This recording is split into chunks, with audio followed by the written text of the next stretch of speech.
narrative for later. Tyler hadn't even shown up. He was already moving his stuff into my room. The drive to Boise was quiet. My grandpa said, "Your mother told me before she passed that we needed to watch out for you. Said your dad had changed." She was right. My grandparents refused to let me pay rent. Said I was still a kid who deserved a home. But once I got steady hours at the bookstore, I started slipping money into the grocery jar when they weren't looking. They gave me stability. I needed to give something back. I finished high school remotely, graduated with them in the audience, got accepted to Northwood State University about an hour away. Planned to commute and work part-time.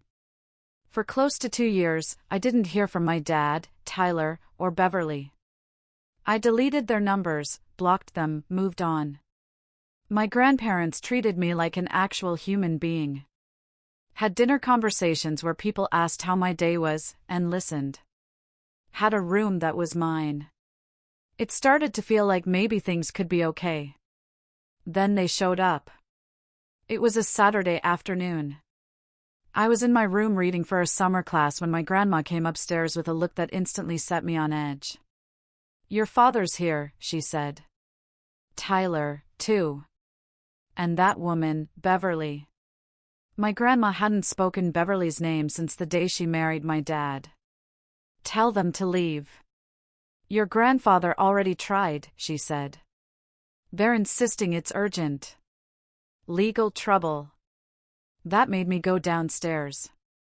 They were sitting in the living room looking wrecked. My dad, thinner, with dark circles.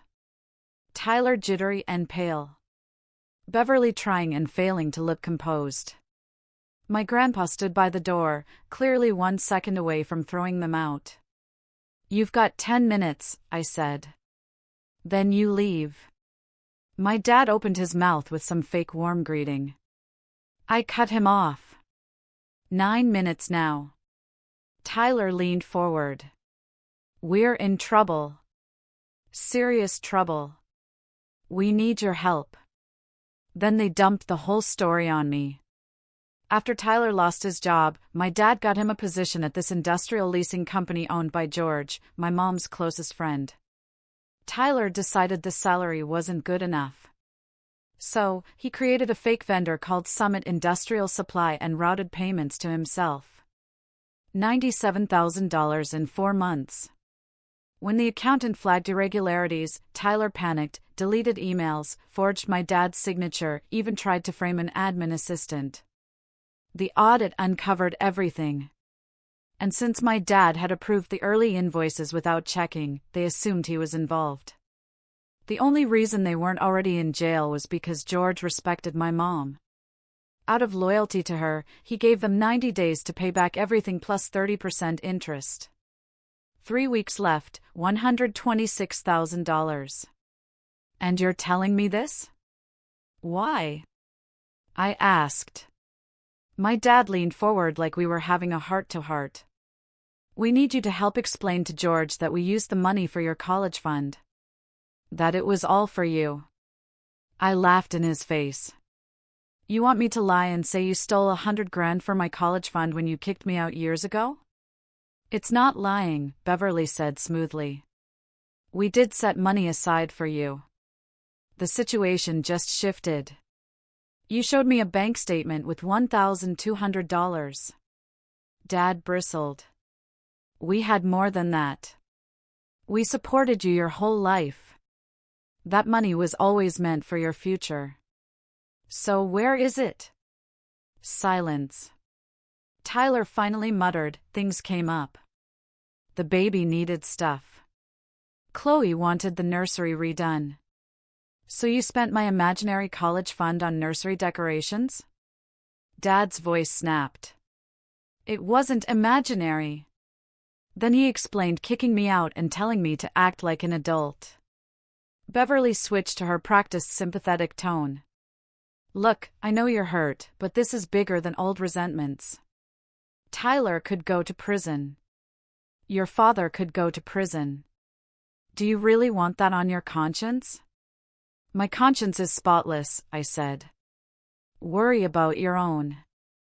Dad reached into a folder. Just sign this. It explains everything. We took out loans, made financial sacrifices, all to send you to college debt-free. George will understand. I read it. A complete fabrication. This is fraud. You're asking me to sign a statement full of lies. It's not lies, he insisted. It's context. It shows our intentions. No, I said. Your intention was to steal $100,000. Dad's voice cracked. We were desperate. If I get fired, we lose the house. Everything we've built. There it was. The real reason. Not family. Reputation. Then you should have made better choices. Tyler lurched to his feet, face red. For a second, I thought he might actually swing at me. My grandpa shifted, ready. Tyler sat back down. You owe us this, he spat. We raised you, fed you, gave you a place to live, and now you turn your back. You made my life miserable, I said. Destroyed my things, spread rumors about me, made sure I had no friends, and when I finally escaped, you took my room before I'd even moved out. We were never family. Beverly stood up. Your mother would want, I snapped. Don't you dare use my mom to justify this. She fought cancer while all of you made things harder, and now you want to drag her into your scam? Get out. Just think about it, Dad said weakly. We're running out of time. You've got options, I said. Sell your house. Tyler sells his truck. Beverly sells her jewelry. Take out loans. Fix your own mess. But leave me out of it. My grandpa had had enough. He opened the door. Get out. They finally left. Upstairs, my phone had 3 missed calls from an unknown number and a voicemail from Tyler. I know you're mad, but if we go down, we're taking you with us. We'll tell George you were involved, that you asked us for money. Help us or you go down, too. I saved it. Then started a folder, screenshots, call logs, every scrap of evidence. Then another voicemail, same number. My dad's voice, weary and desperate. Tyler, you need to think about what's best for everyone.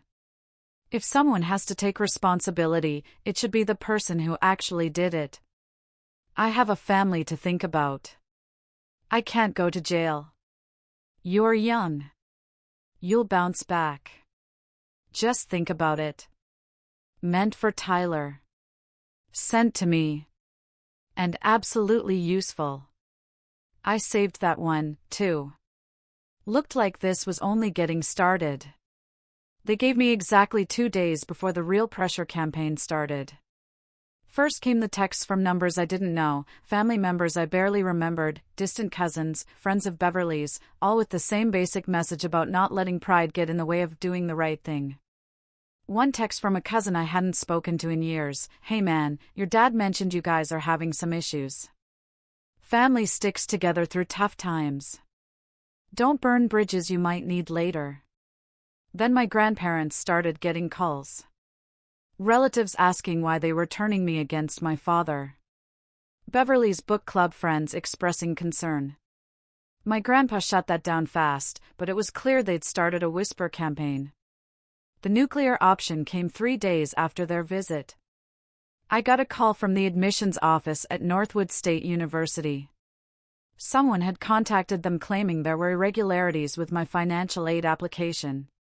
The woman on the phone was very professional, but very concerned. Said they needed to verify some information and I should come to the office as soon as possible. I went in that afternoon. Turned out someone had submitted an anonymous tip that I'd lied about my family's income on my financial aid form, that my father made significantly more than what was reported and I was committing fraud to get aid I wasn't entitled to. The financial aid officer walked me through it, showed me the anonymous email that had been sent. It was careful, didn't make specific accusations, just raised questions about accuracy and suggested they investigate. "Is any of this true?" she asked. "No, ma'am. I filled out those forms with my grandparents' accountant. Everything was verified. I don't even live with my father anymore. That's what your file shows. But we have to follow up on these things." It took 2 hours of pulling documents and records to prove everything was legitimate. The officer was apologetic. Said it was probably nothing, but they had to be thorough. I knew exactly who'd sent that email. Then came the call from my part-time job at a local bookstore. My manager said someone had called claiming to be my father. Expressed concern that I might be using controlled substances and stealing to support a habit. Said I'd been struggling since my mother died and they wanted to give her a heads up. My manager didn't believe it. Knew me well enough to know it was garbage, but she had to document the call. Had to note that a concern was raised. A credit alert came next. Someone had tried to open a credit card in my name. The application was flagged because the address didn't match my records. Here's what I figured out. They weren't trying to make me cooperate anymore. They decided I wouldn't help them.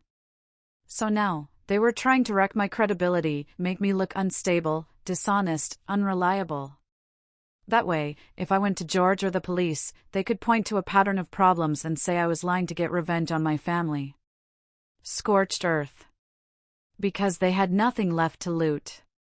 That night, Chloe called. Tyler's wife. We'd barely ever spoken. And I almost didn't answer. "Please don't hang up," she said. She sounded exhausted. "I need to talk to you alone." "About what?" "About Tyler.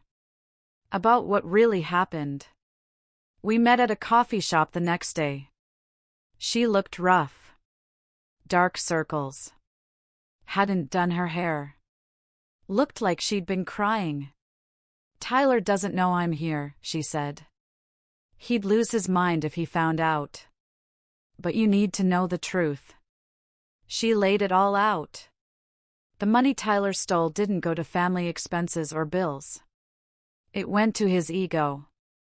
Expensive dinners, VIP sections at clubs, a luxury car lease he kept at a friend's place so she wouldn't know. He'd been living a secret life, playing big shot with stolen money while she thought they were broke. "He told me we couldn't afford daycare," she said. "I've been home with the baby for 2 years because he said we didn't have the money. He was spending thousands on himself." "Why are you telling me this?" "Because they're planning to frame you.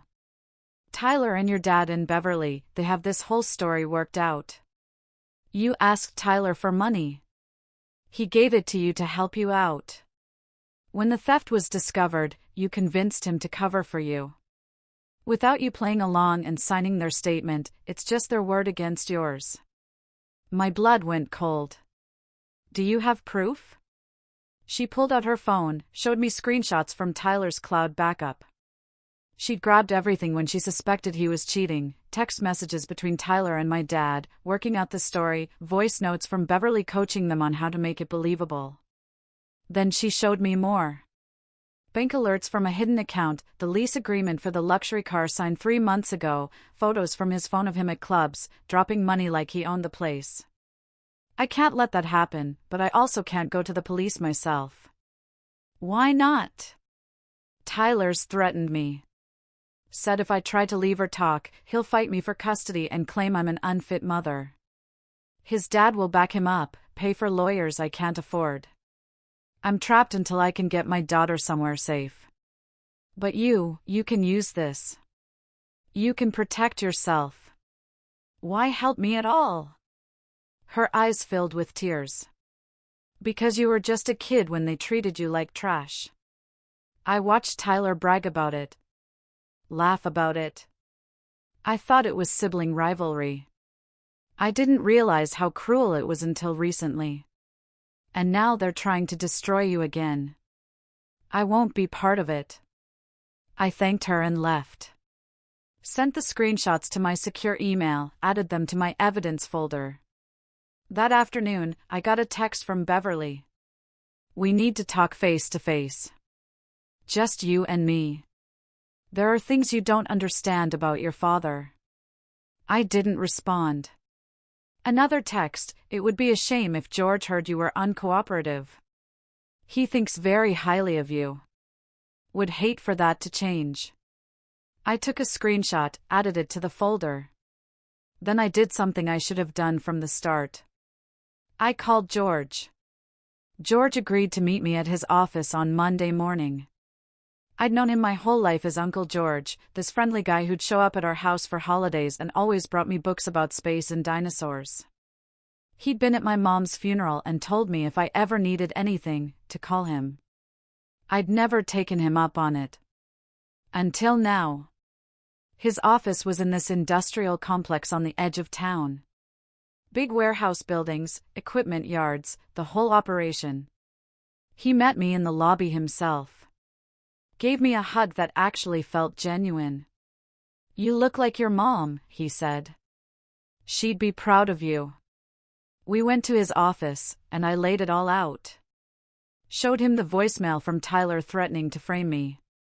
The screenshots from Chloe about their plan to blame everything on me. The text from Beverly implying he'd believe them over me. The attempt to sabotage my financial aid.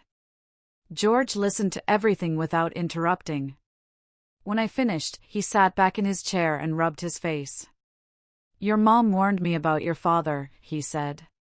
Before she died, she made me promise to look out for you, because she knew what would happen when she was gone. She knew. She knew your father resented you. Never said why, but she knew. And she knew Beverly was poison. Made me swear that if you ever needed help, I'd be there. He pulled out a file from his desk.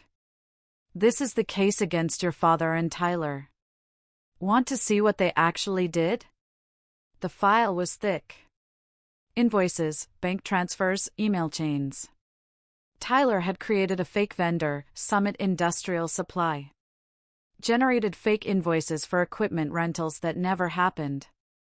My dad signed off on the first few without checking. Once the pattern was established, Tyler started forging my dad's signature. The money went to a business account under the fake company name, then transferred to a personal account, then withdrawn as cash or used for purchases. $97,000 over 4 months. When my accountant started asking questions, Tyler deleted emails, tried to alter records in our system. And when that didn't work, he tried to frame one of our office assistants. Planted fake evidence in her desk, created a paper trail suggesting she'd been skimming. Did it work? For about 2 days. Then she came to me in tears, and I looked into it myself. Found Tyler's digital footprint all over the frame job. That's when I knew this wasn't just theft. It was calculated, cruel, and willing to destroy innocent people to cover itself. What about my dad? Your father signed off on invoices without verifying them. That's negligence. But when I confronted him, he didn't admit fault or cooperate. He tried to claim the invoices were forged, that Tyler acted alone. Then he came to me privately and asked me to drop the audit. Said it would look bad for the company, that we should handle it quietly. That's when he crossed from incompetent to complicit. George pulled up something on his computer. I pulled security footage. Your father and Tyler met in the parking lot 3 times after my accountant started asking questions. They knew. They were coordinating. George leaned forward. I offered them a chance to make this right. Return every penny plus interest. Resign quietly. No charges filed. All they had to do was own up to it and fix it. What did they say? They asked for more time. Then they came up with this story about your college fund. Wanted me to believe they'd been trying to help you and made poor choices. I told them I'd think about it. Then I did some checking. He pulled out another paper. This is the bank account they showed you. the $1,200 college fund. Want to know when that account was opened? 2 days before they kicked you out. They opened it, deposited $1,200, and were planning to use it as proof they'd been supporting you all along. It was a prop. The truth hit hard, hearing it confirmed. I'd suspected, but knowing for sure made it real. They tried to use your mom's memory as a shield, George said. Came to me talking about how she'd want me to give them another chance, how she'd want the family to stay together. Your mom would have told them off. What happens now? Now, I make a decision. I was trying to honor your mom's memory by giving them a chance to make this right. I didn't want to destroy them because she'd loved your dad once. I was holding back out of respect for her. He leaned back in his chair. But then I saw what they were doing to you. The financial aid sabotage, the fake story, the threats. They're trying to destroy a kid who's done nothing wrong. So, what happens now? Now, I stop holding back. The 90-day deadline is in 3 weeks. If they don't pay in full, I file charges. But after seeing what they tried to do to you, I'm inclined to skip the waiting and go straight to the police. They're going to use that fake story about me, I said. Try to tell you I was involved. I know. Tyler's lawyer visited yesterday. They're preparing to claim you extorted money from Tyler, that he was trying to help you. They're setting you up as the fall guy. Can they do that? They can try. Won't work, but they can try. Problem is, false accusations like that can still cause you trouble even if you're cleared. So, what do I do? George smiled. You let me handle it. Your mom made me promise to protect you. I'm keeping that promise. He picked up his phone and made a call right there in front of me. Detective Morrison, George Ray here. We need to talk about that fraud case I mentioned. It's escalated. I'm filing a formal complaint and I've got evidence of witness intimidation and attempted blackmail. He talked for 10 minutes, laying out everything, the threats against me, the attempts to frame their office assistant, the coordination between my dad and Tyler to cover it up. When he hung up, he looked at me.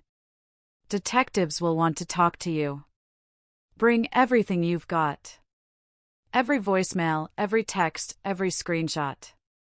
This isn't just about the money anymore. The investigation took time. Detectives showed up at my grandparents' house about a week later, and I gave them everything: Tyler's threats, the fake story they'd built, Chloe's screenshots, the sabotage attempts on my financial aid. They were professional and thorough. No judgment. Detective Park, one of the investigators, told me, cases like this usually come down to she said. But you've got a paper trail. That makes our job easier. Within 2 weeks, they executed search warrants. They seized my dad's computer, Tyler's phone, company documents, everything. Digital forensics pulled up deleted emails Tyler thought he'd gotten rid of. Full text chains, forged signatures, all of it pointed straight to him. Tyler panicked first. He immediately tried to flip on my dad, claiming my father forced him into the whole scheme and he'd just been following orders.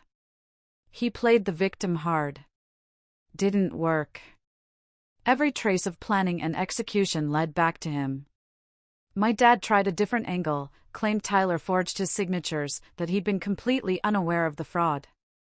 But detectives had the parking lot footage of them meeting after the internal audit started, plus messages showing they were coordinating. He was done, too. Beverly held out the longest. She played the shocked, betrayed wife, swearing she had no idea what they'd been doing. That lasted about a week before detectives found her texts coaching Tyler on how to frame me and telling him which details would sound believable. Then they found messages she'd sent to the admin assistant Tyler originally tried to frame, telling her it would be better for everyone if she stayed quiet, offering her money to sign a statement, and hinting that making waves could ruin her career in a small town. The assistant had saved everything. The community response was brutal. My dad and Beverly had spent years crafting the perfect family image. photos, events, charity boards. Overnight, it collapsed. Beverly's name vanished from fundraisers. On social media, people pretended they'd never known her. One afternoon at George's office, his assistant mentioned she'd run into Beverly at the grocery store. Said Beverly looked terrified, head down, rushing out like she expected someone to spit on her. Her empire of appearances was gone. Chloe filed for divorce and immediately moved back to Denver, Colorado, with their daughter. She filed for full custody, and Tyler didn't even contest it. The company released a short statement confirming fraud had been uncovered and that the employees involved had been terminated. No names needed. Everyone knew. My dad resigned. Tyler was already fired. 3 months after the investigation began, the DA officially charged them. My dad, conspiracy to commit fraud, filing false documents, witness intimidation.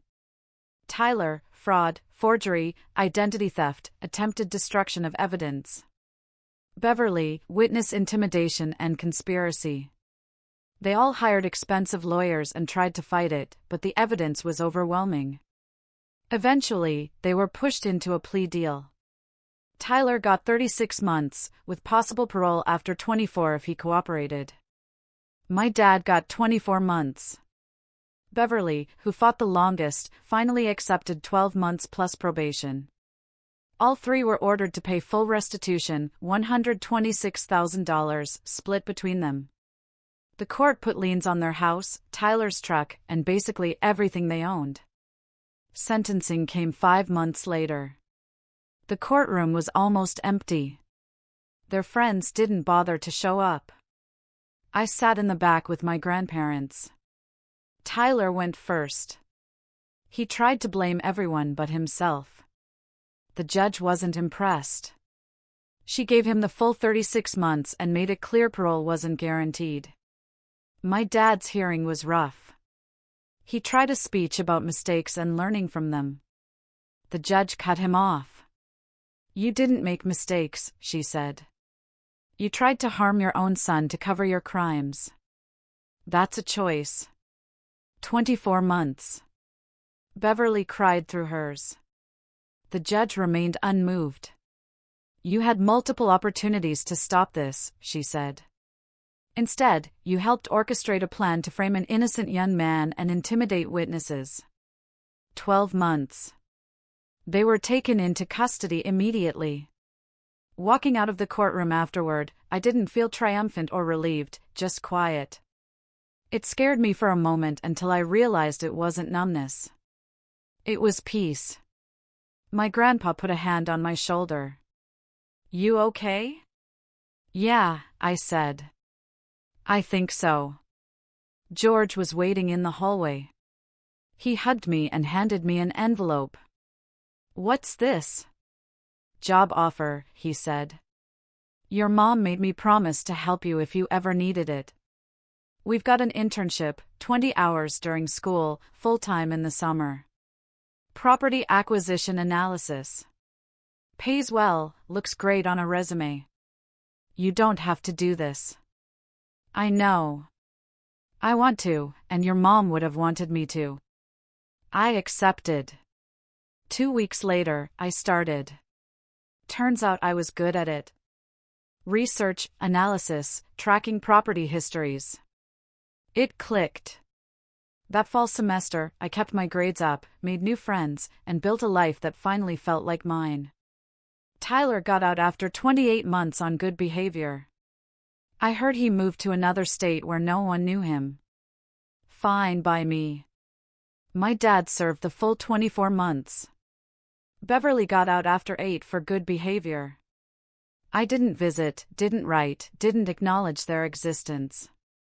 Then, 14 months after Beverly got out, they showed up at my grandparents' house again. It was a cold Saturday in November.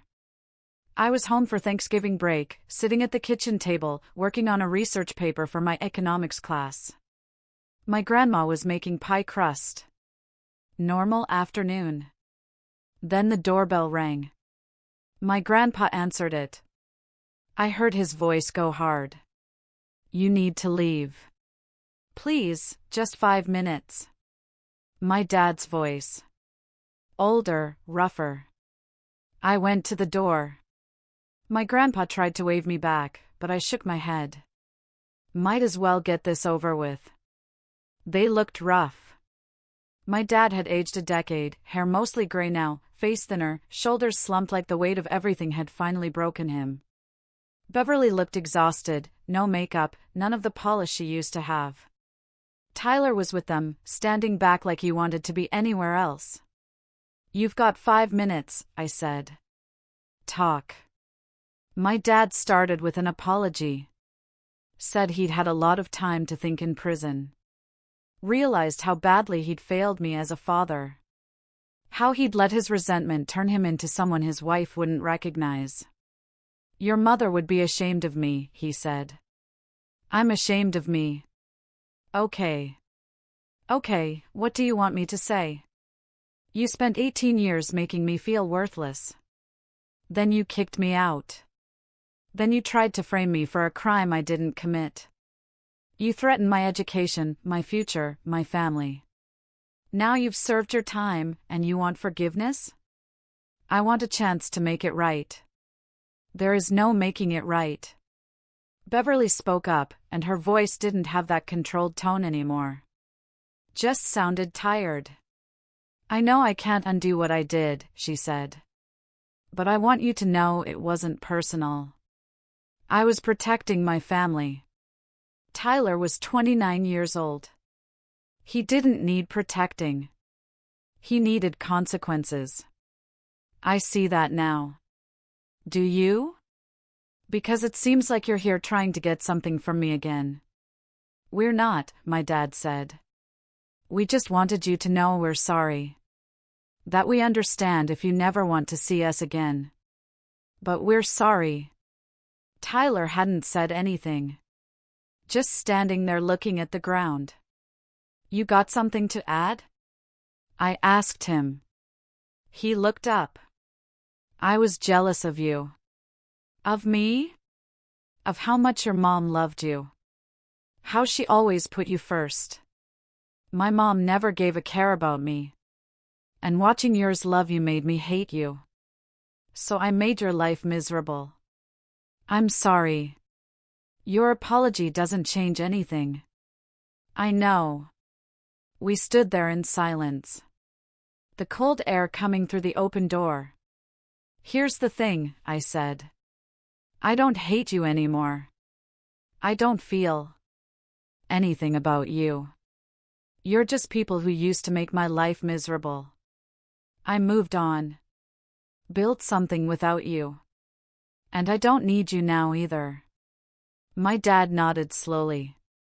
I understand, but can I ask one thing? What? Your mom left something for you. I was supposed to give it to you when you graduated high school, but everything fell apart. Can I give it to you now? He pulled out the small envelope from his jacket. My mom's handwriting on the front. My name. I took it. Didn't open it with them standing there. Anything else? No. That's all. Then leave. Don't come back. Don't call. Don't try to find me. I'm not your son anymore. I haven't been for a long time. My dad's eyes watered, but he nodded. They turned and walked back to their car. Beverly looked back once, but I'd already closed the door.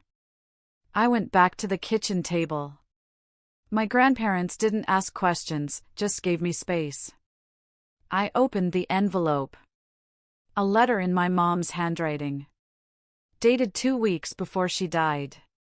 My beautiful boy, asterisk if you're reading this, I'm gone. And your father has finally given you what I left for. I'm sorry it took him so long. I'm sorry for a lot of things. I know things are hard with your dad and Beverly. I know Tyler makes your life difficult. I wish I was strong enough to fix it, but the cancer is winning and I'm running out of time, asterisk asterisk. Here's what I need you to know. You are worth more than how they treat you. You are smart, kind, strong, and capable. Don't let them convince you otherwise. Your father loves you, but he's broken in ways I couldn't fix. He resents you because you remind him of his own failures. That's his problem, not yours. I've set some things up for you. George knows what to do when things get bad, and they will get bad. Go to him. He'll help you. I made him promise. Build a life that's yours. Don't let them drag you down. Don't let them make you small. I love you more than anything in this world. I'm proud of you. I'll always be proud of you. Mom, I read it 3 times, folded it carefully, put it in my wallet where I've kept it ever since. My grandma came over and hugged me. Didn't say anything. Didn't need to. That night, I sat down and wrote my own letter. Not to my dad or Beverly or Tyler, but to myself. Wrote down everything I'd survived, everything I'd built. Every time I'd chosen to stand my ground instead of folding, every moment I'd refused to let them break me. Wrote down who I'd become in spite of them. Then I burned it in the fireplace and watched the smoke carry it away, because I didn't need to hold on to it anymore. Didn't need the anger or the hurt or the weight of their dysfunction. I had a job I was good at. Had straight A's that semester. Had a family who actually loved me. Had a future that was mine. They tried to destroy me to save themselves, and it had backfired completely. They'd lost everything while I'd built something real. 3 years later, George stood beside me as my best man at my wedding because he'd earned that place in my life 100 times over. My dad sent a card. I threw it away unopened. I built a career, built a family, built everything they once tried to take from me. That was enough. Do you ever truly heal from that kind of early rejection, or does it just change into something else?